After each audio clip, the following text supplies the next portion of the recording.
माझे सत्याचे प्रयोग खंड 4 भाग 11 ते 20. भाग 11 इंग्रजांचा निकट परिचय. हे प्रकरण लिहायला घेताना असा प्रसंग आला आहे की सत्याच्या प्रयोगाची ही कथा कशा तऱ्हेने लिहिली जात आहे त्याची मी वाचकांना माहिती करून दिली पाहिजे.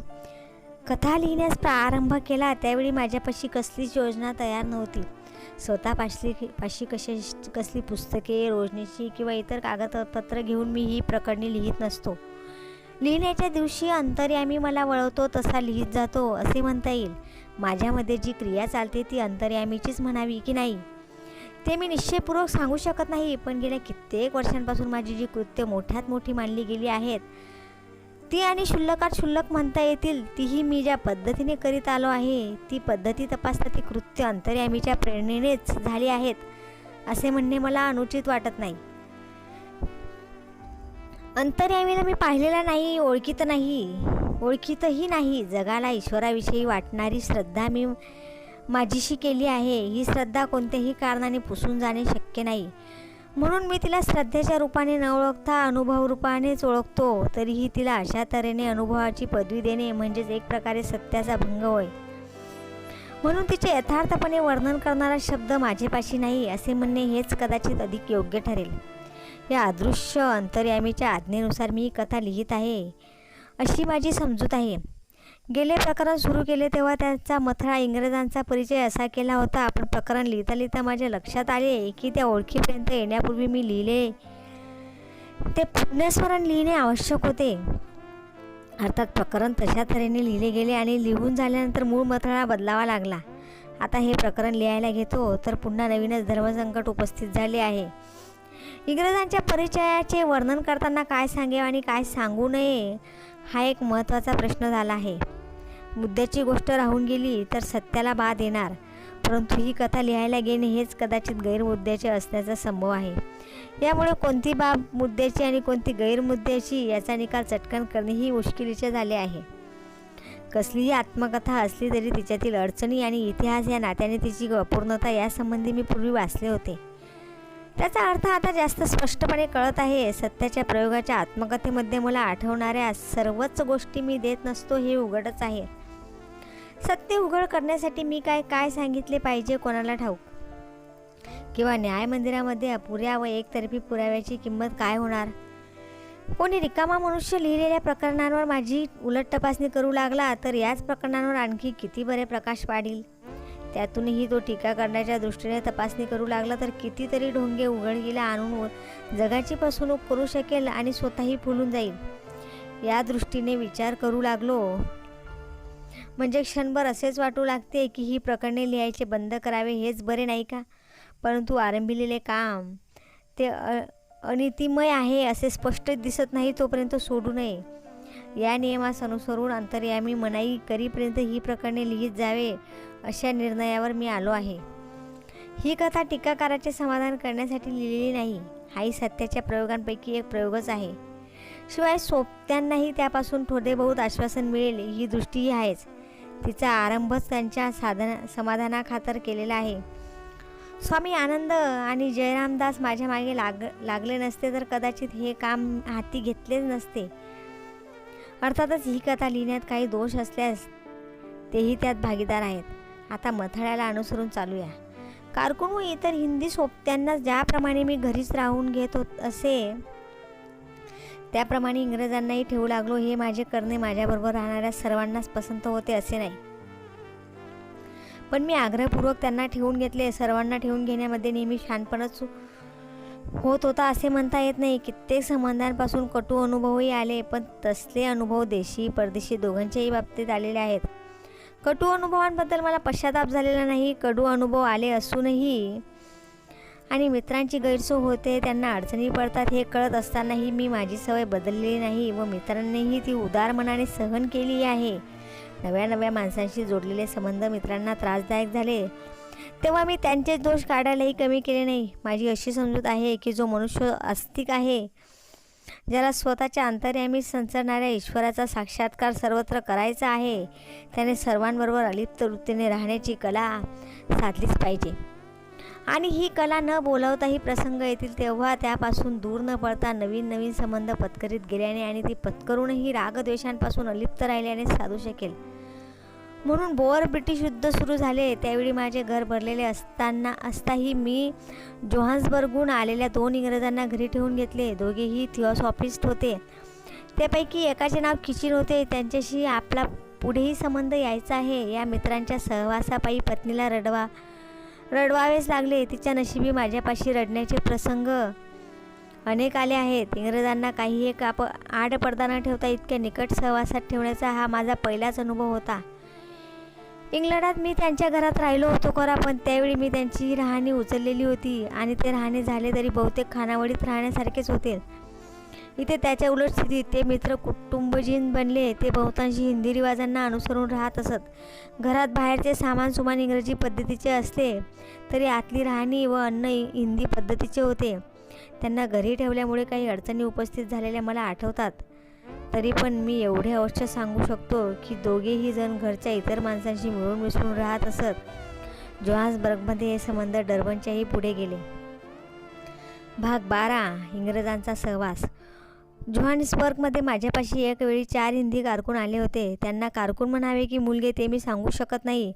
तेवढ्यावर माझे काम भागेना. टायपिंगशिवाय तर चालेच ना. टायपिंगचे ज्ञान काही असेलच तर ते एकट्या मलाच. या 4 तरुणांपैकी 2घांना टायपिंग शिकवले, पण इंग्रजीचे ज्ञान कच्चे असल्यामुळे त्यांच्याकडून टायपिंग नीट होऊ शकेना. शिवाय हिशेबनिशी मला त्यांच्यातूनच तयार केले पाहिजे होते. मनात आणले तरी नाताळहून कोणाला बोलावून घेणे शक्य नव्हते, कारण की परवान्याखेरीज कोणाही हिंदी इसमाला प्रवेश मिळत नसेल आणि स्वतःच्या सोयीसाठी अंमलदाराची मेहरबानी मागायला मी तयार नव्हतो. मी पेचात पडलो. काम इतके वाढले की किती मेहनत केली तरी वकिलाची कामे व सार्वजनिक कामे माझ्याने आटोपेत ना. इंग्रज कारकून किंवा कारकुनीबाई मिळाल्यास माझी हरकत नव्हती, पण काळ्या आदमीकडे गोरा नोकरी कशी करेल याची मला धास्ती वाटत होती. पण मी प्रयत्न करण्याचे ठरविले. टाईपरायटिंग एजंट माझ्या साधारणशा परिचयाचा होता. त्याच्याकडे मी गेलो आणि काळ्या माणसाच्या हाताखाली नोकरी करण्यास हरकत न मानणारी बाई किंवा भाई मिळाल्यास शोध करायला सांगितला. त्या एजंटाने मला तशा तऱ्हेचा मनुष्य मिळवून देण्याची खटपट करण्याचे वचन दिले. त्याला मिस डिक नावाची एक स्कॉच कुमारिका मिळाली. ती बाई नुकतीच स्कॉटलंडहून आली होती.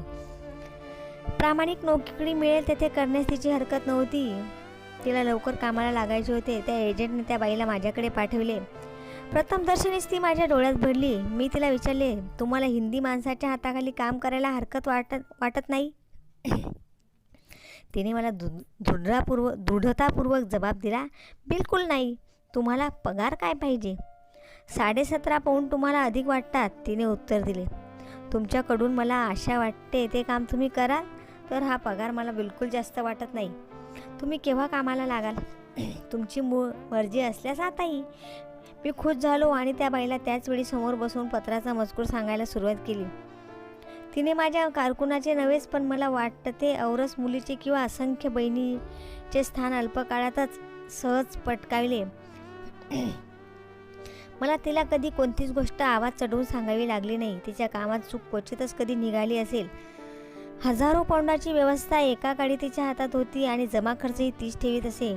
तिने माझा विश्वास पूर्णपणे संपादन केला होता, परंतु तिच्या गूढतम भावना जाणून घेण्या इतका तिचा विश्वास मी संपादन करू शकलो याचेच मला विशेष वाटते. स्वतःचा सोबती पसंत करण्याच्या कामी तिने माझी सल्ला घेतली. कन्यादान करण्याचेही सद्भाग्य मलाच प्राप्त झाले. मिस डेक जेव्हा मिसेस मॅकडोनाल्ड झाल्या तेव्हा त्यांना मला सोडून जाणे भागच होते. तरीही विवाहानंतर सुद्धा विशेष अडचणीच्या प्रसंगी मी त्यांच्याकडून वाटेल तेव्हा काम घेत असे. पण ऑफिसात कायमच्या एका लघुलेखकाची जरूर होतीच. तेही काम झाले. त्या बाईचे नाव मिस लेशिन. तिला माझ्याकडे घेऊन येणारे मिस्टर कॅलनबॅक होते. याची ओळख वाचकांना पुढे होणार आहे. ही बाई माझ्या सध्या एका हायस्कुलात शिक्षिका म्हणून काम करीत आहे. माझ्यापाशी ती आली तेव्हा तिचे वय 17 वर्षांचे असावे. तिच्या काही विचित्र गोष्टी पुढे मला व मिस्टर कॅलनबॅकला हात टेकावे लागले. ती काही नोकरी करायला आली नव्हती. तिला अनुभव मिळवायचा होता. रंगद्वेष तिच्या हाडातच मुळी नव्हता. ती कोणाचीही पर्वा ठेवीत नसे. वाटेल त्याचा पाणउतारा करायला मागे घेत नसे आणि मनात दुसऱ्याबद्दल जो विचार येईल तो स्पष्ट बोलून टाकण्याचा तिला संकोचही वाटत नसे. या स्वभावामुळे ती कित्येकदा मला अडचणीत आणत असे, पण तिच्या सरळ स्वभावामुळे सर्व अडचणी दूर होत. तिचे इंग्रजीचे ज्ञान मला माझ्याहून उच्च दर्जाचे वाटे म्हणून आणि तिच्या विश्वासूपणाबद्दल पूर्ण खात्री होती म्हणून तिने टाईप केलेल्या पुष्कळ कागदांवर मी ते पुन्हा न तपासता सही करीत असे. तिच्या त्यागी वृत्तीला सीमाच नव्हती. ती माझ्याकडून बराच काळपर्यंत दरमहा फक्त 6 पौंडच घेत असे आणि शेवटपर्यंत 10 पौंडांपेक्षा अधिक घ्यायला तिची चक्क नाकबुली असे. मी अधिक घ्यायला सांगितले तर उलट माझ्यावर उसळून म्हणे, मी पगारासाठी थोडीच राहिली आहे.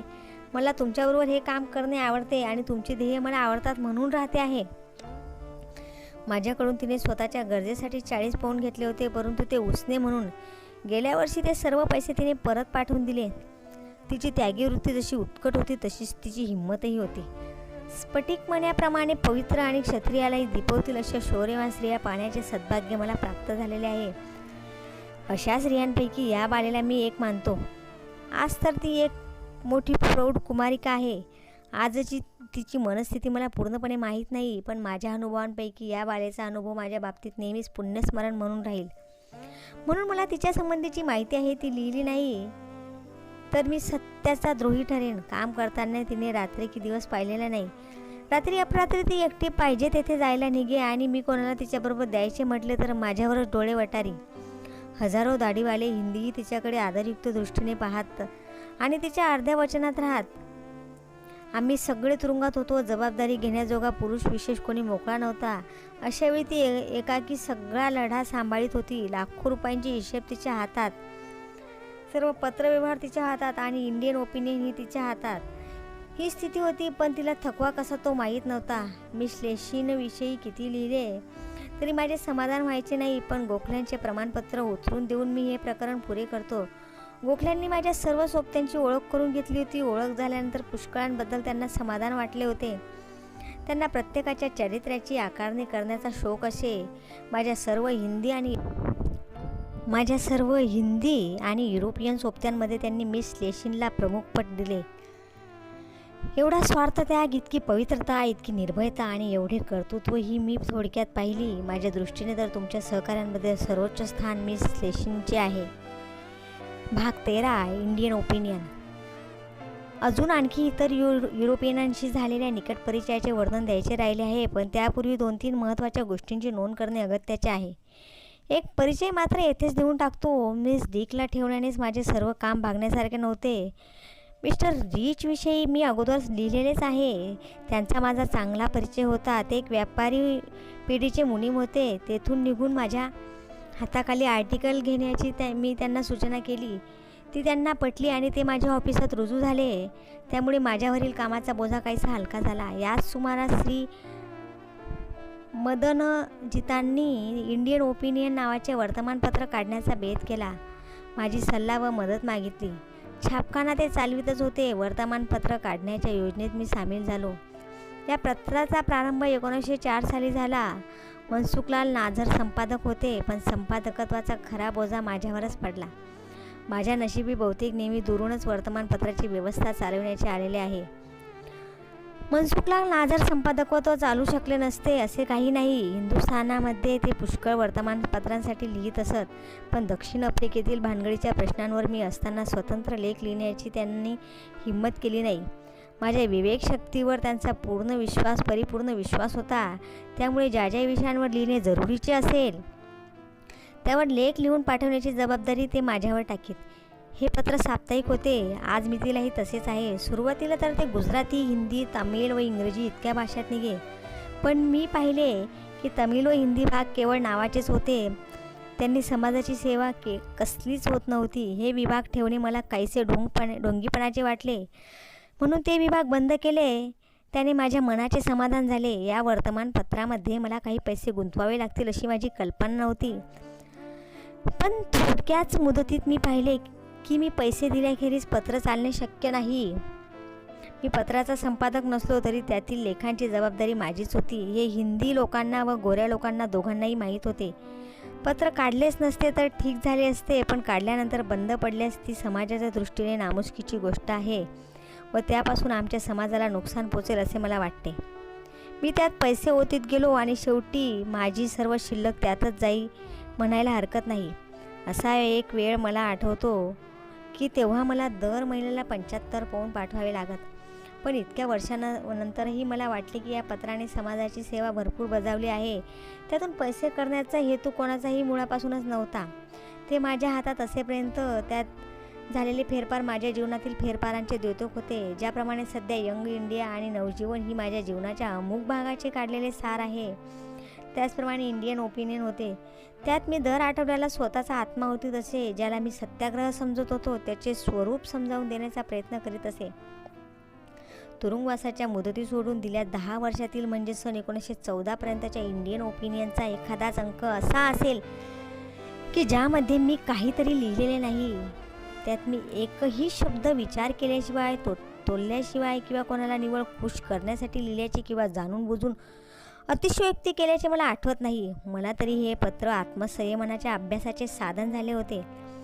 टीकाकारांना त्यातून टीकेला साधन थोडेच मिळू शके. मला माहीत आहे की त्यातील लेख असे असत की टीकाकारांनाही आपली लेखणी सांभाळून चालविणे भाग पडे. या वर्तमानपत्राखेरीज सत्याग्रहाचा लढा चालू शकला नसता. वाचकांना ते पत्र आपलेसे वाटे आणि त्यावरून त्या चळवळीची आणि दक्षिण आफ्रिकेतील लोकांच्या स्थितीची यथार्थ माहिती मिळे. या वर्तमानपत्राच्या द्वारे विविध मनुष्य स्वभावांचे मला खूप निरीक्षण करायला मिळाले. संपादक व ग्राहक यामध्ये निर्मळ व जिव्हाळ्याचा संबंध बांधण्याचाच प्रयत्न ठेविला असल्यामुळे माझ्यापाशी हृदय खुले करणाऱ्या पत्रांचा ढीग पडत असे. त्यातून तिखट, कडू, मधुर अशा सर्व तऱ्हेची लिखाणे माझ्यापाशी येत. ती वाचायची, विचार करायचा, विचारांचे स्पष्ट मुद्दे काढून जबाब लिहायचे. यात मला उत्तम तऱ्हेचे शिक्षण मिळाले. तद्द्वारे समाजात चालणाऱ्या गोष्टी व विचार मी प्रत्यक्ष कानांनी ऐकत आहे असे मला वाटे. संपादकाची जबाबदारी मला चांगली कळून आली आणि समाजातील लोकांवर मला जो ताबा मिळाला त्यामुळे पुढचा लढा शक्य झाला, शोभला आणि त्याला जोर आला. वर्तमानपत्रे सेवाभावाने चालली पाहिजेत हे इंडियन ओपिनियनच्या पहिल्या महिन्याच्या कारकिर्दीवरूनच माझ्या लक्षात आले. वर्तमानपत्र ही महान शक्ती आहे, पण ज्याप्रमाणे पाण्याचा निरंकुश लोट गावचे गाव बुडवून टाकतो आणि पिकांचा नाश करतो, त्याप्रमाणे लेखणीची निरंकुश गती हानिकारक होते. हा अंकुश बाहेरून लादण्यात आल्यास तो निरंकुशतेपेक्षाही अधिक घातक ठरतो. आंतरिक अंकुशच लाभदायी होऊ शकणार. ही विचारसरणी खरी असेल तर दुनियेतील कितीशी वर्तमानपत्रे त्यात टिकू शकतील. पण निरुपयोगी वर्तमानपत्रे बंद करण्याची सत्ता कोणाला? कोणी कोणाला निरुपयोगी ठरवायचे? उपयोगी व कुचकामी एकाच वेळी चालणार. ज्याने त्याने आपापल्या पुरती त्यातून निवड करावी. भाग 14. कुली लोकेशन म्हणजे धेडवाडा. हिंदुस्थान आपली मोठ्यात मोठी समाजसेवा करणारे ढेड, भंगी इत्यादींना आपण अस्पृश्य समजून त्यांना गावाबाहेर निराळे ठेवतो. गुजरातीत त्यांच्या वस्तीला ढेडवाडा म्हणतात आणि ते नाव उच्चारण्याची आम्हाला किळस वाटते. त्याचप्रमाणे युरोपातील ख्रिश्चन लोक एकेकाळी यहुदी लोकांना अस्पृश्य मानित. त्यांच्यासाठी जो धेडवाडा वसलेला असे त्याला घेटो म्हणत. हे नाव अशुभ समजले जात असे. त्याचप्रमाणे दक्षिण आफ्रिकेमध्ये आम्ही हिंदी लोक अस्पृश्य बनलो आहोत. हँड्रूजच्या स्वार्थ त्यागामुळे आणि शास्त्रीजींच्या यक्षिणीच्या कांडीने आमची शुद्धी होऊन त्याद्वारे आम्ही धेड नाहीसे होऊन सभ्य मानले जाऊ किंवा नाही ते पाहायचे आहे. हिंदूंप्रमाणे यहुदीही स्वतःला ईश्वराचे लाडके मानित आणि इतरांना हलके गणित. त्या गुन्ह्याची शिक्षा त्यांना विचित्र व अनिष्ट रीतीने मिळाली. जवळजवळ त्याचप्रमाणे हिंदू स्वतःला सुसंस्कृत किंवा आर्य आणि स्वतःच्याच एका अवयवाला प्राकृत, अनार्य किंवा धेड मानित आले आहेत. त्या पापाचे फळ ते विचित्र रीतीने, अन्याय रीतीने का होईना दक्षिण आफ्रिका इत्यादी वसाहतींमध्ये भोगीत आहेत आणि त्यांचे शेजारी मुसलमान, पारशी वगैरे जे त्यांच्याच रंगाचे आणि देशाचे आहेत तेही त्यात सापडले आहेत असा त्याचा मी अर्थ लावतो. जोहानिसबर्गच्या ज्या लोकेशनसाठी हे प्रकरण अडवले आहे त्याची काहीशी कल्पना आता वाचकांना येईल. आम्ही दक्षिण आफ्रिकेमध्ये कुली म्हणून नावाजलेले आहोत. कुली शब्दाचा अर्थ इकडे फक्त मजूर असा होतो, पण दक्षिण आफ्रिकेतील त्या शब्दाचा अर्थ धेड, पंचम इत्यादी तिरस्कारव्यंजक शब्दांनीच दर्शविता येईल. दक्षिण आफ्रिकेमध्ये जे ठिकाण कुलींना राहण्यासाठी निराळे काढलेले असते त्याला कुली लोकेशन म्हणतात. असले एक लोकेशन जोहान्सबर्गमध्ये होते. इतर सर्व ठिकाणी जी लोकेशने ठरवलेली होती ती अजून आहेत.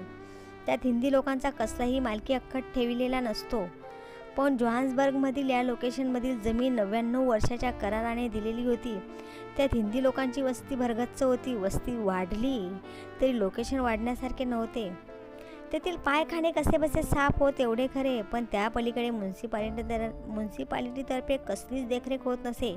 मग सडक किंवा दिवाबत्तीचे नावच घ्यायला नको. अशा तऱ्हेने लोकांच्या शौचादी संबंधीच्या राहणीबद्दलही जिथे परवा नव्हती तिथे साफसफाई कोठून असणार. जे हिंदी लोक तेथे राहत असत ते काही शहर सुधारणा, आरोग्य इत्यादी संबंधी माहिती असणारे सुशिक्षित आदर्श हिंदी लोक नव्हते की त्यांना म्युन्सिपालिटीची देखरेख त्यांच्या राहणीवर असण्याची जरूरच पडू नये. जंगलात मंगल करणारे, मातीतून धान्य काढणारे बुद्धिवान हिंदू पुत्र तिकडे जाऊन बसले असते तर त्यांचा एकंदर इतिहासच निराळा बनला असता. अशा तऱ्हेचे लाखो लोक जगभर पसरलेले आहेत. त्यांना कोठेही परदेश असा जाणवतच नाही. सामान्यतः लोक अगदी निरक्षर, गरीब, दीन, दुःखी मजूर होते. त्यांना पावलोपावली रक्षणाची जरुरी होती. त्यांच्या मागून व्यापारी व इतर स्वतंत्र हिंदी लोक गेले खरे, पण ते मुठभरच होते. अशा तऱ्हेने स्वच्छतेची देखरेख करणाऱ्या खात्याच्या अक्षम्य गफलतीमुळे आणि हिंदी रहिवाशांच्या अज्ञानामुळे लोकेशनची स्थिती आरोग्याच्या दृष्टीने अगदी खराब असल्यास नवल नाही. ती सुधारण्याचा योग्य प्रयत्न म्युन्सिपालिटीने लेश मात्र केला नाही, पण स्वतःच्याच हलगर्जीपणामुळे उत्पन्न झालेल्या घाणीचे निमित्त करून सदर लोकेशनचा नाश करण्याचा निश्चय त्या खात्याने केला आणि त्या जमिनीचा कब्जा घेण्याची सत्ता तेथील विधिमंडळाकडून मिळवली. मी जोहान्सबर्गमध्ये राहायला गेलो त्यावेळी अशी स्थिती होती. रहिवासी आपापल्या जमिनीचे मालक होते, अर्थात त्यांना काहीतरी नुकसान भरपाई दिलीच पाहिजे. नुकसानीची रक्कम मिळवण्यासाठी खास अदालत बसली होती. म्युन्सिपालिटीने ठरवलेली रक्कम धरधन्याने न स्वीकारल्यास सदर अदालत ठरविल तेवढीच मिळे. म्युन्सिपालिटीने ठरवलेल्या किमतीपेक्षा अदालतीने ती अधिक ठरविली तर धन्याच्या वकिलाचा खर्च म्युन्सिपालिटीने भरावा असा कायदा होता. यापैकी प्रत्येक दाव्यातील घराच्या मालकांनी मला वकील नेमले होते. मला त्यातून पैसे कमवायचे नव्हते. मी त्यांना सांगून टाकले होते की तुमचा जय झाला तर जो काही खर्च म्युन्सिपालिटीकडून मिळेल तेवढ्यावरच मी संतोष मानेन. तुमचा जय हो किंवा पराजय हो, तुम्ही मला प्रत्येक करारामागे 10 पाऊंड द्या म्हणजे झाले. त्यातली ही अर्धी रक्कम गरिबांसाठी हॉस्पिटल बांधण्याच्या किंवा असल्याच कसल्या तरी सार्वजनिक कामी वापरण्यासाठी निराळी काढून ठेवण्याचा माझा इरादा मी त्यांना बोलून दाखवला. साहजिकपणेच त्यामुळे सर्व खुश झाले. सुमारे 70 खटल्यांपैकी एकातच हार झाली, अर्थात माझी फीची रक्कमही खूप झाली. पण त्याचवेळी इंडियन ओपिनियनची मागणी माझ्यापुढे दत्तच होती. त्यामुळे सुमारे 1600 पाऊंडांचा चेक त्यातच गेला असे मला स्मरते. या दाव्यामध्ये माझ्या समजुतीप्रमाणे मी भरपूर मेहनत घेत असे. अशिलांची माझ्यापाशी गर्दीच असे. त्यापैकी बहुतेक जण उत्तरेकडचे बिहार वगैरे प्रांतातून आणि दक्षिणेकडचे तामिळ, तेलुगू इत्यादी प्रदेशातून प्रथम बांधीव मुदतीसाठी आलेले आणि नंतर मोकळे होऊन स्वतंत्र धंदा करणारे होते. या लोकांनी स्वतःची विशेष दुःखे निवडण्यासाठी स्वतंत्र हिंदी व्यापारी वर्गाच्या मंडळाहून निराळे असे एक मंडळ स्थापिले होते. त्यात मोकळ्या मनाचे, उदार भावनावाले आणि चारित्र्यसंपन्न हिंदू पुत्र होते. त्यांच्या अध्यक्षाचे नाव श्री जेरामसिंह होते आणि अध्यक्ष नसला तरी जवळजवळ अध्यक्षासारख्याच अशा दुसऱ्या एकाचे नाव श्री बद्री होते. दोघेही परलोकवासी झाले आहेत. दोघांचीही मला फार मदत झाली होती. श्री बद्रीशी माझे विशेष निकट परिचय झाला होता आणि सत्याग्रहामध्ये त्याने आघाडीचा भाग घेतला होता. या व अशा इतर सद्गृहस्थांच्या मार्फत माझा उत्तर दक्षिणच्या अनेक हिंदी लोकांशी निकट संबंध जोडला आणि मी त्यांचा वकीलच नव्हे तर बंधू बनून गेलो व त्यांच्या विविध प्रकारच्या दुःखांचा भागीदार बनलो. शेठ अब्दुल्लांना मला गांधी म्हणणे बरे वाटेना. मला साहेब मानेल किंवा म्हणेल तरी कोण. त्यांनी फारच प्रेमाचे नाव शोधून काढले. ते मला भाई या नावाने संबोधू लागले. ते नाव दक्षिण आफ्रिकेत शेवटपर्यंत चालू होते. पण हे गिरमिटमुक्त हिंदी लोक जेव्हा मला भाई म्हणून संबोधित तेव्हा मात्र मला त्यात और गोडी वाटे. भाग 15. प्लेग 1. या लोकेशनची मालकी म्युन्सिपालिटीने आपल्याकडे घेतली तरी हिंदी रहिवाशांना तिथून लगेच घालवून दिले नव्हते. त्यांना दुसरी सोयीची जागा देण्याचा प्रश्नच होताच. ती जागा म्युन्सिपालिटीने निश्चित केली नव्हती. त्यामुळे हिंदी लोक त्याच गलिच्छ लोकेशनमध्ये राहिले. फेरफार 2 झाले. हिंदी लोक मालक होते ते म्युन्सिपालिटीचे भाडेकरी बनले. हा एक दुर्गंधी वाढला. हा दुसरा. अगोदर हिंदी मालक होते तेव्हा मन लज्जस्तव नाही तर जनलज्जस्तव तरी थोडीशी स्वच्छता ठेवीत. आता म्युन्सिपालिटीला विचारणारा कोणीच नाही. घरातून भाडेकरी वाढले आणि त्याचबरोबर दुर्गंधी आणि अव्यवस्थाही वाढली. अशा तऱ्हेने सर्व चालले होते. हिंदी लोकांच्या मनाला स्वस्थता नव्हती. इतक्यात एकाएकी काळा प्लेग सुरू झाला. हा प्लेग प्राणांतिक होता. तो फुफ्फुसांचा प्लेग होता. गाठीच्या प्लेगापेक्षा हा प्लेग अधिक भयंकर समजत. सुदैवाने प्लेगचे कारण लोकेशन नव्हते. त्याचे कारण जोहान्सबर्गच्या आसपास अनेक सोन्याच्या खाणी आहेत. त्यापैकी एक होते. तेथे मुख्यत्वे हबशी लोक काम करीत असत. तेथे स्वच्छतेची जबाबदारी त्यांच्या गोऱ्या मालकांच्या शिरावरच होती. या खाणीच्या संबंधाने कित्येक हिंदी लोकही काम करीत होते. त्यांच्यापैकी 23 जणांना एकाएकी संसर्ग बाधला आणि ते एके दिवशी संध्याकाळी भयंकर प्लेगने पछाडलेले लोकेशनमध्ये स्वतःच्या राहत्या घरी आले. त्याचवेळी भाई मदनजीत इंडियन ओपिनियनला ग्राहक मिळवण्यासाठी आणि वर्गणी वसूल करण्यासाठी तेथे आले होते. ते लोकेशनमध्ये फिरत असत. त्यांच्यामध्ये निर्भयतेचा गुण वाखाणण्यासारखा होता. या दुःखनायितांना पाहून त्यांच्या हृदयाला चरका बसला. त्यांनी शिस्त पेन्सिलने लिहून मला एक चिठोरे पाठवले. त्याचा भावार्थ असा होता, येथे एकेकाळी काळा प्लेग उद्भवला आहे. तुम्ही लगेच येऊन काहीतरी केले पाहिजे, नाहीतर परिणाम भयंकर होईल. असाल तसे या. मदनजीतांनी एक रिकामे घर पडले होते. त्याचे कुलूप निर्धास्तपणे फोडून त्याचा कब्जा घेतला व त्या रोग्यांना ठेवले. मी सायकलवर बसून लोकेशनमध्ये जाऊन पोचतो. तेथून जाऊन क्लार्कला हकीकत लिहून पाठवले आणि आम्ही कशा परिस्थितीत घराचा कब्जा घेतला ते कळविले. डॉक्टर विल्यम गॉडफ्रे जोहान्सबर्गमध्ये डॉक्टरी करीत असत. त्यांना खबर मिळताच ते धावून आले आणि रोग्यांचे डॉक्टर व नर्स दोन्ही आले. पण आम्हा तिघांना 23 रोगी सांभाळणे अशक्य होते. दानत शुद्ध असली म्हणजे संकट निवारण्यासाठी सेवक आणि साधने कोठून तरी चालून येतात, असा माझा अनुभवसिद्ध विश्वास आहे. माझ्या ऑफिसात कल्याणदास, माणिकलाल व आणखी 2 हिंदी होते. शेवटल्या दोघांची नावे आता मला आठवत नाहीत. कल्याणदासांना त्यांच्या बापानेच माझ्या हवाली केले होते. त्यांच्यासारखे परोपकारी आणि हुकूम झेलायचा तेवढे मला माहीत असे सेवक मला इथे थोडेच भेटले असतील. सुदैवाने कल्याणदास त्याकाळी अविवाहित होते. त्यामुळे त्यांना वाटेल ते जोखमीचेही काम द्यायला मी मागे पुढे पाहत नसे. दुसरे माणिकलाल हे मला जोहान्सबर्गमध्येच लाभले होते. तेही अविवाहित होते अशी माझी कल्पना आहे. चारी कारकून म्हणा, सोबती म्हणा किंवा पुत्र म्हणा, त्यांना लोटण्याचा मी निश्चय केला. कल्याणदासांना विचारायचे ते काय, इतरांना विचारण्याचीच फुरसत. ते तयार झाले. तुमची गत तीच आमची, असं त्यांचा थोडक्यातच पण गोड जबाब होता. मिस्टर रिचचा परिवार मोठा होता. ते स्वतः उडी घ्यायला तयार होते, पण मीच त्यांना आवडले. मी त्यांना या जोखमीत अडकावायला मुळीच तयार नव्हतो. मला हिंमतच होईना. पण त्यांनी बाहेरचे सर्व काम सांभाळले. शुश्रूषेची ती रात्र भयानक होती. मी पुष्कळ रोग्यांची शुश्रूषा केली होती, पण प्लेगच्या रोग्यांची शुश्रूषा करण्याचा प्रसंग मला कधी आला नव्हता. डॉक्टर गॉडफ्रेची हिंमत पाहून आमचीही भीती पळाली होती. रोग्यांची विशेष सेवा करता येण्यासारखी नव्हती. त्यांना औषधे पाजणे, धीर देणे, पाणी वगैरे देणे आणि त्यांचा मळ काढणे या उपर विशेष काही करण्यासारखे नव्हते. त्या 4 तरुणांची निर्भयता आणि त्यांनी शरीराची पर्वा न करता चालविलेली मेहनत पाहून माझा हर्ष गगनात मावेना. डॉक्टर गॉडफ्रेची हिंमत समजता येण्यासारखी होती. तीच गोष्ट मदनजीतची. पण या तरुणांना काय म्हणावे. रात्र कशीबशी गेली. मला स्मरते त्याप्रमाणे त्या रात्री तरी कोणी रोगी गमावला नाही. पण हा प्रसंग जितका करुणाजनक आहे तितकाच तो वृद्ध आणि माझ्या दृष्टीने धार्मिकही आहे. म्हणून त्याला आणखी 2 प्रकरणे तरी द्यावी लागणार. भाग 16 प्लेग 2. अशा तऱ्हेने घराचा आणि रोग्यांचा ताबा घेतल्याबद्दल म्युन्सिपालिटीच्या सेक्रेटरीने माझे आभार मानले आणि प्रांजळपणे कबूल केली की अशा तऱ्हेच्या प्रसंगी लगेचच्या लगेच आम्ही व्यवस्था करण्याची साधनसामग्री आमच्यापाशी नाही. तुम्हाला लागेल ती मदत मागा. शक्य असेल तेवढी टाऊन कौन्सिल देईल. परंतु योग्य इलाज करण्याबाबत दक्ष असलेल्या या म्युन्सिपालिटीने प्रसंगोचित उपाय योजण्याच्या कामी बिलकुल दिरंगाई केली नाही.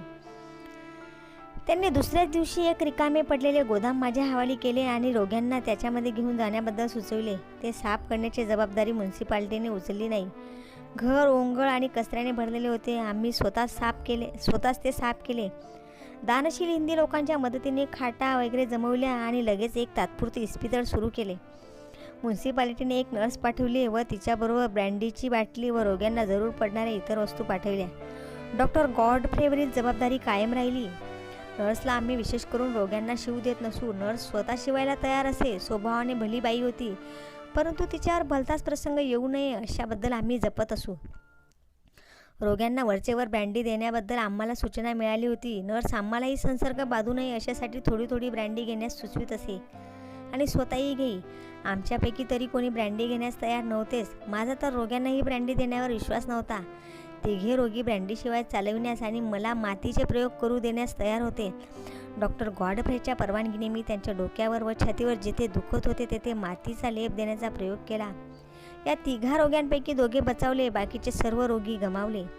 20 रोगी तर त्या गोदामातच अंत पावले. इकडे म्युन्सिपालिटी अन्य व्यवस्था करीतच होती. जोहान्सबर्गपासून 7 मैलांवर एक लॅझरेटो म्हणजे सांसर्गिक रोगांचे इस्पितळ होते. तेथे तंबू उभारून त्यात या तिघा रोग्यांना घेऊन गेले. प्लेगने आणखी कोणी लागल्यास त्यांनाही तेथेच नेण्याची व्यवस्था केली होती. आमची त्या कामातून मोकळी झाली. थोड्याच दिवसानंतर आम्हाला खबर मिळाली की त्या भल्या नर्सला प्लेग झाला व त्यातच तिचा देहांत झाला. ते 2 रोगी वाचले आणि आम्हाला संसर्ग बाधला नाही. याचे कारण काय ते कोण सांगू शकणार. परंतु मातीच्या उपचारावरील माझी श्रद्धा आणि औषधाच्या कामी ही दारूचा उपयोग करण्याबद्दलची माझी अश्रद्धा हे दोन्ही दृढ झाली. मला माहीत आहे की ही अश्रद्धा आणि श्रद्धा दोन्ही निराधार असतील, परंतु माझ्या त्यावेळी झालेल्या आणि अजूनपर्यंत टिकून राहिलेला ग्रह मी बदलू शकत नाही आणि म्हणूनच या प्रसंगी त्याचा उल्लेख करणे मला आवश्यक वाटते. हा प्लेग उद्भवल्यानंतर लगेच मी वर्तमानपत्रांमध्ये लोकेशन स्वतःच्या ताब्यात आल्यानंतर म्युन्सिपालिटीने विशेषच प्रकारे दाखवलेली बेदरकारी व प्लेगचा प्रादुर्भाव याबद्दल म्युन्सिपालिटीला ठपका देणारे कडक पत्र प्रसिद्ध केले होते. त्या पत्रामुळे मला मिस्टर हेनरी पोलाक लाभले. ते पत्र मरहूम जोसेफ डोक यांच्या मुलाखतीलाही काही अंशी कारणीभूत झाले. मागे गेलेल्या प्रकरणांमध्ये मी उल्लेख केलाच आहे की एका निरामिष भोजनगृहामध्ये मी जेवायला जात असे. तेथे माझी मिस्टर अल्बर्ट वेस्टची ओळख झाली. रोज संध्याकाळी आमची त्या खानावळीत गाठ पडे व भोजनोत्तर आम्ही बरोबर फिरायला जात असू. वेस्ट हे एका लहानशा छापखान्यात भागीने काम करत असत. त्यांनी वर्तमानपत्रात माझे प्लेग संबंधीचे पत्र पाहिले आणि जेवतेवेळी खानावळीत मात्र मी दिसेना. त्यावरून ते घाबरले. मी व माझ्या जोडीच्या सेवकांनी प्लेगच्या दिवसात आहार कमी केला होता. फार दिवसांपासून मी पद्धत ठेवली होती की साथीचे दुखणे असेल तेव्हा पोटावर भार कमी पडेल तेवढा चांगला. म्हणून मी संध्याकाळचे जेवण बंद केले आणि दुपारी इतर जेवणाऱ्यांना लेश मात्र धोका राहू नये म्हणून इतर कोणी नसतील अशावेळी जाऊन जेवून येत असे. भोजनगृहाच्या मालकाशी माझा दाट परिचय होता. त्याला मी सांगून ठेवले होते की मी प्लेगच्या रोग्यांची शुश्रूषा करीत असल्यामुळे इतरांशी शक्य तेवढा कमी संबंध ठेवू इच्छितो.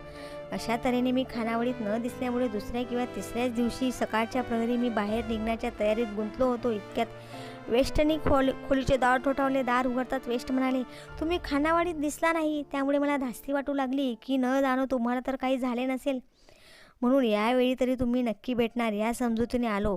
माझ्याकडून काही मदत होण्यासारखी असेल तर सांगा. मी रोग्यांच्या शुश्रूषेलाही तयार आहे. तुम्हाला माहीतच आहे की माझ्यावर स्वतःचे पोट भरण्यापलीकडे कसलीच जबाबदारी नाही. मी वेस्टचे आभार मानले. मी विचार करायला 1 मिनिटही घेतल्याचे मला स्मरत नाही. मी म्हटले, तुम्हाला मी नर्स म्हणून तर घेणार नाहीच. आणखी रोगी आले नाहीत तर आमचे काम 1-2 दिवसातच खलास होईल.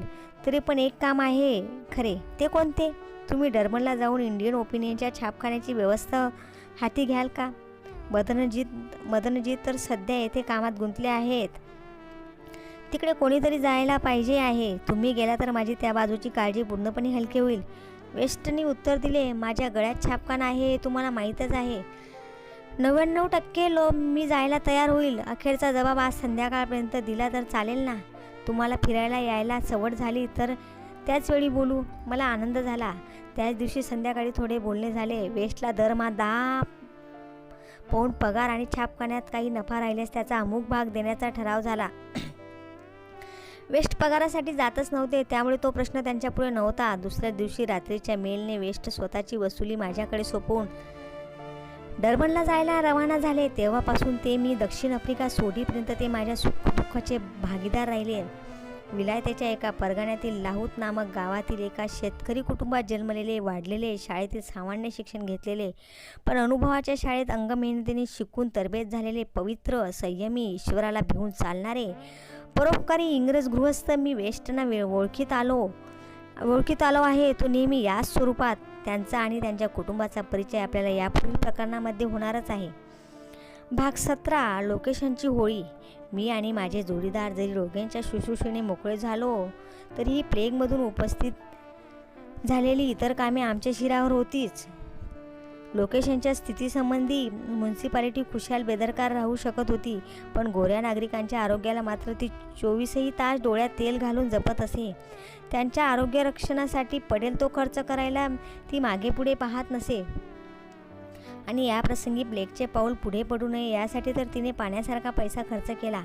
हिंदी लोकांच्या बाबतीत म्युन्सिपालिटीचे अनेक दोष मला दिसत होते, तरीही गोऱ्या लोकांची ती वाहत असलेली काळजी पाहून मला तिला धन्यवाद दिल्याखेरीज माझ्याच्याने राहवले नाही. आणि तिच्या या शुभ प्रयत्नामध्ये मला जेवढी म्हणून मदत देता येईल तेवढी मी दिली. माझी समजूत आहे की मी ती मदत दिली नसती तर म्युन्सिपालिटीला जड गेले असते आणि कदाचित तिने बंदुकीच्या बळाचाही उपयोग केला असता, मागे पुढे पाहिले नसते आणि आपले ते खरे केले असते. पण तसे काही होण्याचा प्रसंग आला नाही. हिंदी लोकांच्या वर्तणुकीने म्युन्सिपालिटीचे अंमलदार संतुष्ट झाले आणि त्यानंतरची काही कामे सुलभ झाली. हिंदी लोकांना म्युन्सिपालिटीच्या म्हणण्याप्रमाणे वागावयास लावण्यासाठी माझे त्यांच्यावर होते नव्हते तेवढे वजन मी वापरले. ते सर्व करणे हिंदी लोकांना फार जड होते, तरीही एकाने सुद्धा माझा शब्द उल्लंघिल्याचे मला स्मरत नाही. लोकेशनच्या सभोवार पहारा बसवण्यात आला. परवानगीशिवाय कोणी बाहेर पडायचे नाही किंवा आतही जायचे नाही. माझ्या जोडीदारांना व मला पाहिजे तेव्हा जाण्या येण्याचे परवाने दिले होते. म्युन्सिपालिटीचा विचार लोकेशनमधील सर्व रहिवाशांना 3 आठवड्यापर्यंत जोहान्सबर्गपासून 13 मैल अंतरावर खुल्या मैदानात तंबू लावून त्यामध्ये बसवून लोकेशनला आग लावून देण्याचा होता. तंबूचेच का होईना, पण नवे गाव वसविणे, तिकडे दाणागोटा पोचविणे इत्यादीमध्ये काही दिवस जाणारच. त्या मुदतीत वरील पहारा बसवलेला होता. लोक खूप घाबरले, पण मी त्यांच्यापाशीच असल्यामुळे त्यांना धीर होता. त्यांच्यापैकी पुष्कळ गरीब लोक स्वतःचे पैसे स्वतःच्या घरात पुरून ठेवीत. आता ते हलवावे लागणार. त्यांना बँक मिळावी कुठून? बँकेमध्ये त्यांना कळणार तरी काय? मी त्यांची बँक बनलो. माझ्यापाशी पैशांचे ढीग येऊन पडले. मी अशा प्रसंगी फी आकारणे योग्य झाले नसते. कसेबसे हे काम सांभाळू शकलो. आमच्या बँकेच्या मॅनेजरशी माझी चांगली ओळख होती. मी त्यांना कळवले की तुमच्याकडे आम्हाला खूप पैसे ठेवावे लागणार आहेत. बँका तांब्याचे किंवा रुपयाचे नाणे अमुक एक मर्यादेपलीकडे घ्यायला तयार नसतात. त्याशिवाय प्लेगच्या टापूतून येणाऱ्या पैशांना हात लावण्यास कारकून नाखुश असतील असाही संभव होता. परंतु मॅनेजरने मला सर्व सोय करून दिली. पैसे जंतुनाशक पाण्याने धुवून बँकेकडे पाठवण्याचे ठरले. अशा तऱ्हेने सुमारे 60,000 पाऊंड बँकेमध्ये भरले गेले असे मला स्मरते. माझ्या अशिलांपैकी ज्यांच्यापाशी अधिक पैसे होते त्यांना ते ठरीव मुदतीने व्याजी लावण्याचा मी सल्ला दिला. अशा तऱ्हेने काही पैसे त्या अशिलांच्या नावावर ठेवले गेले. त्याचा परिणाम असा झाला की त्यांच्यापैकी कित्येकांना बँकेत पैसे ठेवण्याची सवय लागली. क्लिप्सफूट फार्म नावाचे जोहान्सबर्ग शेजारी एक ठिकाण आहे. तेथे लोकेशनच्या रहिवाशांना स्पेशल ट्रेनमधून नेले. तेथे त्यांना अन्न पाणी म्युन्सिपालिटीने स्वतःच्या खर्चाने पुरविले. तंबूच्या या गावाचा देखावा लष्करीच्या छावणीसारखा होता. लोकांना आशेदारीने राहण्याची सवय नसल्यामुळे मानसिक व्यथा झाली. नवे वाटे, पण म्हणण्यासारखी गैरसोय सहन करावी लागली नाही. मी रोज सायकलवरून एक खेप मारून येत असे. 3 आठवड्यापर्यंत अशा तऱ्हेने खुल्या हवेत राहिल्याने लोकांच्या आरोग्यामध्ये सुधारणा तर अवश्य झाली आणि मानसिक दुःखाचा तर पहिले 24 तास संपण्यापूर्वीच विसर पडला. अर्थातच मग लोक आनंदाने राहू लागले. मी जाई तेव्हा त्यांचे भजन, कीर्तन, खेळ, करमणूक इत्यादी चालू असे. मला आठवते की लोकेशन रिकामे करण्यात आले. त्याच्या दुसऱ्याच दिवशी त्याची होळी करण्यात आली. त्यातील एक देखील वस्तू सोडवून आणण्याचा लोभ म्युन्सिपालिटीने केला नाही. त्याच सुमाराला व त्याच कारणाने म्युन्सिपालिटीने स्वतःच्या मार्केटचे लाकूड कामही सर्व जाळून टाकले व त्यापायी सुमारे 10,000 पाऊंडाचे नुकसान सोसले. मार्केटात मेलेले उंदीर सापडले म्हणून हा कडक उपाय योजण्यात आला होता. नुकसान खूप झाले खरे, पण परिणाम हा झाला की प्लेगचा प्रसार अशक्य झाला. शहर भयमुक्त झाले. भाग 18 एका पुस्तकाचा विलक्षण परिणाम. या प्लेगमुळे गरीब हिंदी लोकांवरील माझे वजन, माझा धंदा आणि माझी जबाबदारीही वाढली. शिवाय युरोपियन लोकांशी वाढत असलेल्या माझ्या काही ओळखी इतक्या निकटच्या होत गेल्या की त्यामुळेही माझी नैतिक जबाबदारी वाढू लागली. वेस्टची ओळख मी निरामिष भोजनगृहामध्ये केली होती. पोलाकच्या बाबतीतही तसेच घडले. एके दिवशी मी ज्या टेबलाशी बसलो होतो तेथून दूरच्या एका टेबलापाशी एक तरुण गृहस्थ जेवित होते. त्यांनी मला भेटण्याच्या इराद्याने नावाची चिठ्ठी पाठवली. मी त्यांना माझ्या टेबलावर बोलवले. ते आले आणि म्हणाले, मी क्रिटिकचा उपसंपादक आहे. तुमचे प्लेग संबंधीचे पत्र वाचून मला तुम्हाला भेटण्याची फार इच्छा झाली. आज मला ती संधी मिळाली. मिस्टर पोलाकच्या मनमोकळेपणामुळे मी प्रथम दर्शनीच त्यांच्याकडे आकर्षिले गेलो. त्याच रात्री आम्ही एकमेकांचे पुरे परिचित झालो आणि जीवनासंबंधीच्या आमच्या विचारांमध्ये आम्हाला फारच साम्य दिसून आले. त्यांना साधी राहणी आवडत होती. अमुक एक गोष्ट बुद्धीला पटली म्हणजे तिचा अंमल करण्याच्या बाबतीत त्यांची शक्ती आश्चर्य वाटण्यासारखी होती. त्यांच्या आयुष्यातील काही फेरफार त्यांनी झटदिशी करून टाकले. इंडियन ओपिनियनचा खर्च वाढत चालला होता. वेस्टने कळवलेल्या हकीकतीने मी चकित झालो. त्यांनी लिहिले, तुम्ही सांगितले तशा तऱ्हेचा नफा या कामात नाही. उलट मला नुकसानच दिसत आहे. जमा खर्चाच्या वह्या व्यवस्थित आहेत. उधारी पुष्कळ आहे, पण तिला शेंडाबुळका काही नाही. पुष्कळ फेरफार करावे लागतील, पण या हकीकतीने तुम्ही घाबरण्याचे कारण नाही. माझ्याकडून होईल तेवढी व्यवस्था मी करतो. नफा नाही म्हणून हे काम सोडीन असे मुळीच नाही. नफा दिसत नसल्यामुळे वेस्ट मर्जी लागल्यास काम सोडण्यास मोकळे होते.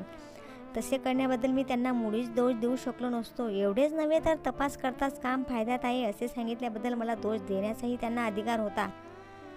असे असतानाही मला झोंबेल असा एक शब्दही ते कधी बोलले नाहीत. पण मला वाटते या नवीन माहितीमुळे मी विचार न करता विश्वास टाकणार आहे असे वेस्टने ठरविले असेल. मदनजीतच्या समजाबद्दल चौकशी न करता केवळ त्याच्या सांगण्यावर विश्वास ठेवून मी वेस्टपाशी नफ्याची गोष्ट बोललो होतो. मला वाटते सार्वजनिक काम करणाऱ्याने असा विश्वास न ठेविला ज्याचा स्वतः तपास केला असेल असलीच गोष्ट बोलली पाहिजे. सत्याच्या पुजाऱ्याने फारच दक्षता घेतली पाहिजे. स्वतःची पूर्ण खात्री झाली नसताना दुसऱ्याच्या मनावर मर्यादेपलीकडे परिणाम करणे यापासून सत्याला हानी पोचते. मला सांगण्यास दिलगिरी वाटते की हे समजत असूनही उतावळेपणाने विश्वास टाकून काम चालवण्याचा माझा स्वभाव मी पूर्णपणे सुधारू शकलो नाही. त्यात मला स्वतःच्या शक्तीपलीकडे काम करण्याचा लोभ हा दोष दिसतो.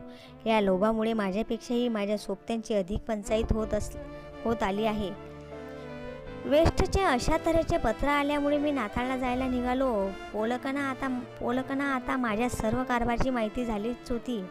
ते मला पोचवायला स्टेशनवर आले होते आणि हे पुस्तक प्रवासात वाचण्यासारखे आहे, ते वाचून काढा, तुम्हाला ते आवडेल असे म्हणून त्यांनी रिस्किनचे टू दी लास्ट हे पुस्तक माझ्या हातात दिले. ते पुस्तक वाचण्यास सुरुवात केल्यानंतर माझ्याने ते सोडवेच ना.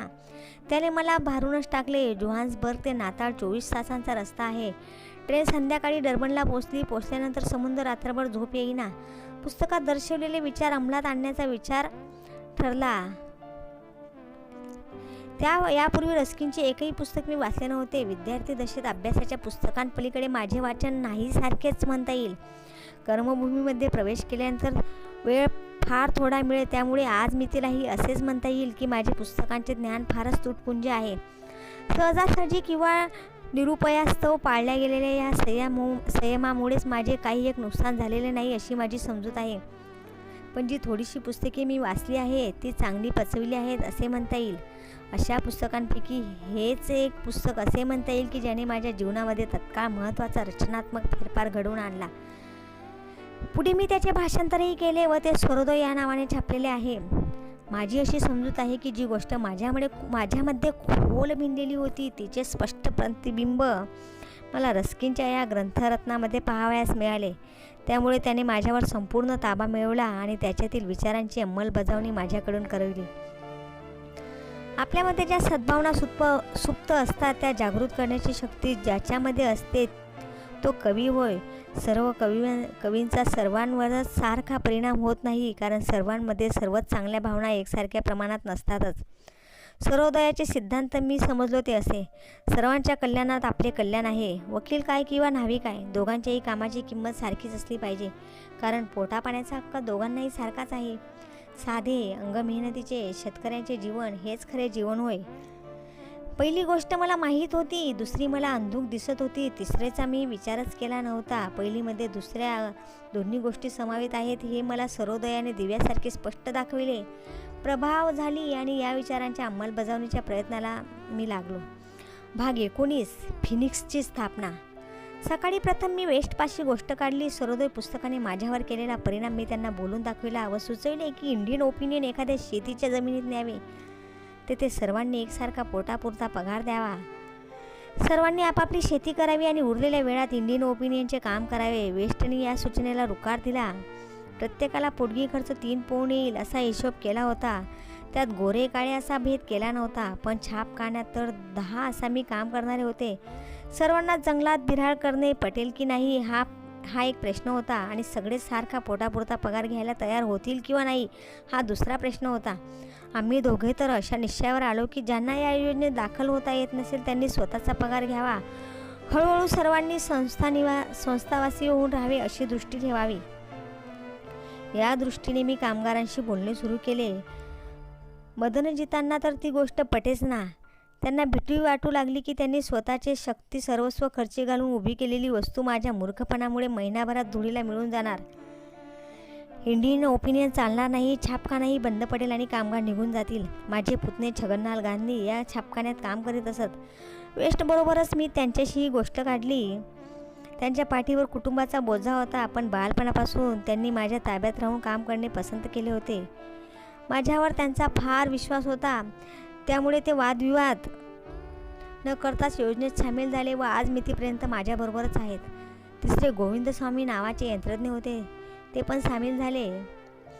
इतर जरी संस्थावासी बनले नाही तरी मी छापखाना घेऊन जाईन तिकडे येण्याचे त्यांनी कबूल केले. अशा तऱ्हेने कामगारांबरोबर बोलणे करण्यात 2पेक्षा अधिक दिवस गेले असतील असे मला स्मरत नाही. लगेच वर्तमानपत्रात डर्बनच्या नजीक एखाद्या स्टेशनपाशी जमीन पाहिजे म्हणून जाहिरात दिली. जबाब आला. त्यात फिनिक्सच्या जमिनीची सांगी आली. वेस्ट व मी ती जमीन पाहायला गेलो. 7 दिवसांच्या आतच 20 एकर जमीन खरेदी केली. तीत पाण्याचा एक लहानसा झरा होता. नारिंगांची व आंब्याची काही झाडे होती. त्याला लागूनच 80 एकराचा दुसरा एक भाग होता. त्यात बरीच फळझाडे होती व एक झोपडे होते.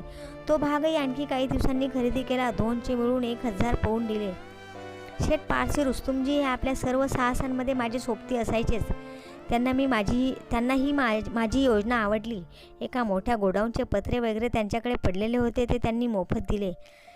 त्यानिशी बांधकाम सुरू केले. काही सुतार व गवंडी माझ्याबरोबर लढाईवर आलेले होते. त्यापैकी काहीजण कामाला मिळाले. त्यांच्या मदतीने छापखाना बांधण्यास सुरुवात केली. एका महिन्यात घर तयार झाले. ते 75 फूट लांब व 50 फूट रुंद होते. वेस्ट वगैरे शरीराची पर्वा न करता गवंडी सुतारांबरोबर राहू लागले. फिनिक्समध्ये रान फार माजलेले होते. वस्ती बिलकुल नव्हती, त्यामुळे सर्पांचा उपद्रव होता.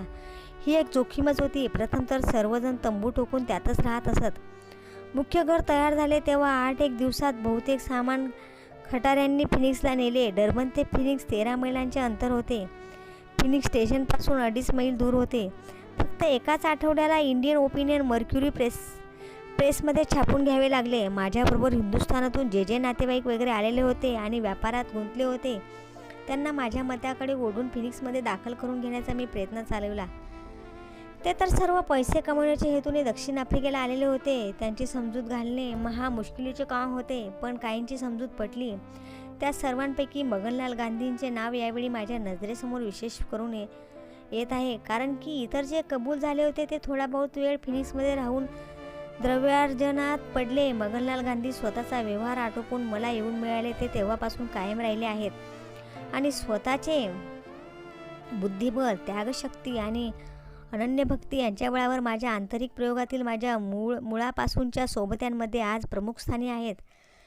व स्वयंशिक्षित कारागीर या दृष्टीने तर माझ्या मते त्यांनी त्यांच्यामध्ये अद्वितीय स्थान प्राप्त केले आहे. अशा तऱ्हेने 1904 साली फिनिक्सची स्थापना झाली आणि अनेक विपत्तीतून जावे लागले असले तरी फिनिक्स संस्था व इंडियन ओपिनियन दोन्ही अद्याप टिकून राहिले आहेत. पण या संस्थेला सुरुवातीला आलेल्या अडचणी व त्यात झालेल्या आशा निराशा ह्या पुढील प्रकरणात पाहू. भाग 20. पहिली रात्र. फिनिक्समध्ये पहिला अंक काढणे बरेच जड गेले. 2 बाबतीत अगोदरपासूनच काळजी घेण्याचे मला वेळी सुचले म्हणून बरे. नाहीपेक्षा एक अंक आठवडा बंद राहिला असता आणि उशिरा निघाला असता. या संस्थेमध्ये इंजिनवर चालणारी यंत्रे आणून उभी करण्याची माझी वृत्ती नव्हती. जेथे शेतीसुद्धा जातीने करायची होती तेथे वर्तमानपत्रही हातांनी चालवता येण्यासारख्या यंत्रांनी चालवले तर बरे असा विचार होता, पण ते जमण्यासारखे नाही असे त्यावेळी वाटल्यावरून फिनिक्समध्ये ऑइल इंजिन नेलेले होते.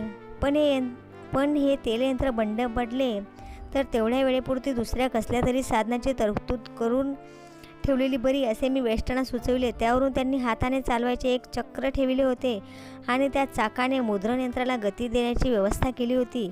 वर्तमानपत्राचा आकार दैनिक पत्रा एवढा असेल. थोडले यंत्र बंद पडले तर ते लगेच दुरुस्ती करण्याची सोय त्या ठिकाणी नव्हती.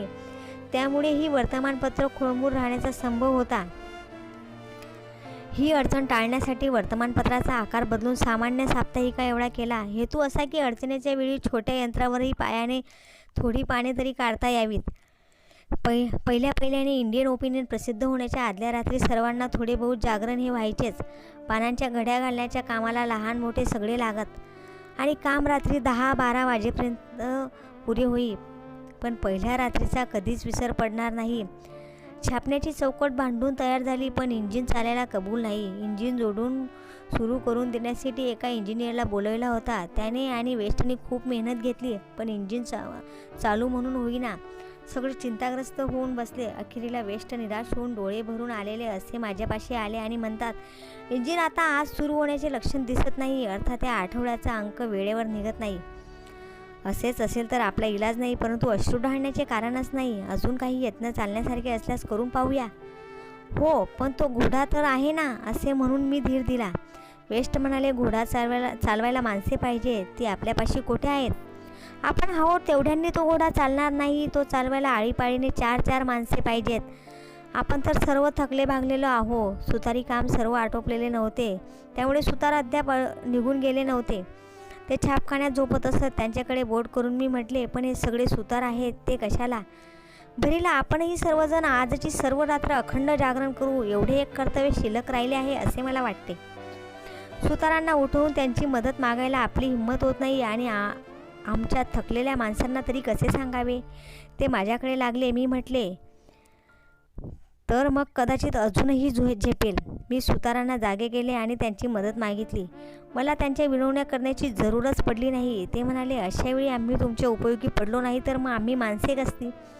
तुम्ही खुशालनी जा, आम्ही घोडा चालवू. आम्हाला हे काम जड वाटण्यासारखे नाही. छापखान्याचे लोक तर तयारच होते. वेस्टचा हर्ष गगनात मावेना. त्यांनी काम करताना भजन करण्यास सुरुवात केली. घोडा चालवण्यासाठी सुतारांच्या बरोबर मी लागलो आणि बाकीचेही पाळीपाळीने लागले. काम निघू लागले. सकाळचा 7चा सुमार झाला. मी पाहतो तर काम पुष्कळ व्हायचे राहिले होते. वेस्टना मी म्हटले, आता इंजिनियरला उठवले तर दिवसा उजेडी पुन्हा प्रयत्न करून इंजिन चालवले तर आपले काम वेळेवर आटोपून वेस्टने इंजिनियरला जागे केले. तो लगेच उठला आणि इंजिनच्या खोलीत शिरला. इंजिन सुरू करताच चालू झाले. सबंध छापखाना हर्षनादांनी दुमदुमून गेला. असे कशाने होत असेल? रात्री काय मेहनत केली तरी चालेना आणि आता जणू काहीच झाले नाही अशा तऱ्हेने चालू लागले. वेस्टनी की इंजिनियरने उत्तर दिले, याचे उत्तर देणे कठीण आहे. यंत्रांना सुद्धा जशी काही आमच्याप्रमाणे विश्रांतीची जरूर पडत असावी अशा तऱ्हेने वागताना ती कित्येकदा आढळतात. मी तरी असेच मानले की इंजिनचे न चालणे हे आम्हा सर्वांची कसोटी होती आणि आणीबाणीच्या वेळी त्याने चालू होणे हे शुद्ध मेहनतीचे शुभ फळ होते. वर्तमानपत्र वेळेवर स्टेशनवर पोचते झाले आणि सर्वांना हायसे झाले. अशा तऱ्हेच्या आग्रहामुळे वर्तमानपत्रांची नियमितपणाविषयी कीर्ती झाली आणि फिनिक्समध्ये स्वावलंबनाचे वातावरण निर्माण झाले.